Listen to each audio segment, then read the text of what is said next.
Innovation for O&P is interesting. It happens twofold, honestly. There's business things, there's production things, obviously new softwares, things like that. We have new scanning technology. We use 3D imaging, all those things. And that makes our job easier, which makes us a better provider, which, gets the job done faster. And again, back to what we were talking about, getting those patient outcomes. But the second leg of that is the innovation and the technology that's integrated now into these devices. It's not uncommon now on a daily basis for us to fit in orthosis or prosthesis, and it has an app involved in it. Patients are able to control things like maybe they can turn a prosthesis off so they can ride a stationary bicycle or ride a road bike, whatever.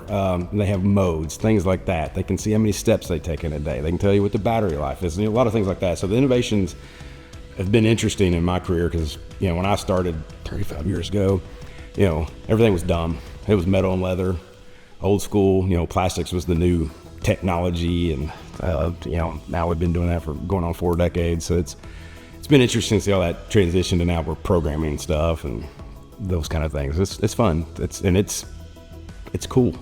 My father has always instilled innovation. He worked with NASA, developed a knee joint for orthotics. We've always had all those gizmos and gadgets. A lot of them over the years have worked, some of them not so much, but we at least, trialed it and gave it a shot. But he's always instilled that. But the other thing that's interesting about that is he's always instilled in us our hands. Those can't be taken away, they can't be turned off. He's always pushed me and my brother and sister to be independent. And he would say things like, no matter what, if you have to, you can go down there and you can make it. Use your hands, get it done. Yeah, and again, technology and innovations, it helps in several aspects of what we do. One is on the front end when we're imaging someone. Traditionally, we've done it in orthotics by molding people. We take plaster or alginate or whatever the median is, and we physically capture that image of their, torso or their limb, whatever. Now we're doing it with 3D CAD, extremely accurate type scanning. We do it with cranial molding. It's unbelievable the detail we get in those things.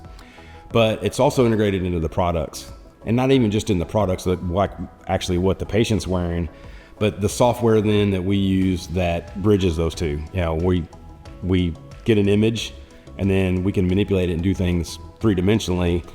And it affects it several ways. One is a lot of times it's a more intimate fit depending on what the device is, but the other thing is it's so much faster. When I started 35 years ago, we would take a plaster cast of a torso. That would take about an hour. Then we'd have to seal it up, and that'd take about an hour. Then we'd pour it with plaster and let that set, and that'd take about 4 hours. Then we had to strip the mold off, manipulate it by hand for hours. All that can be done with CAD in about 15 minutes. Ready to build the device. So it's been pretty innovative that way too. So it does speed up the process. We can see more patients. We can do more of what we do. We can help more people. People aren't waiting 6 weeks anymore. They're waiting 10 days, for their orthotics and prosthetics. Dad got into this, totally genuine, just patient care. He saw an opportunity. He loved,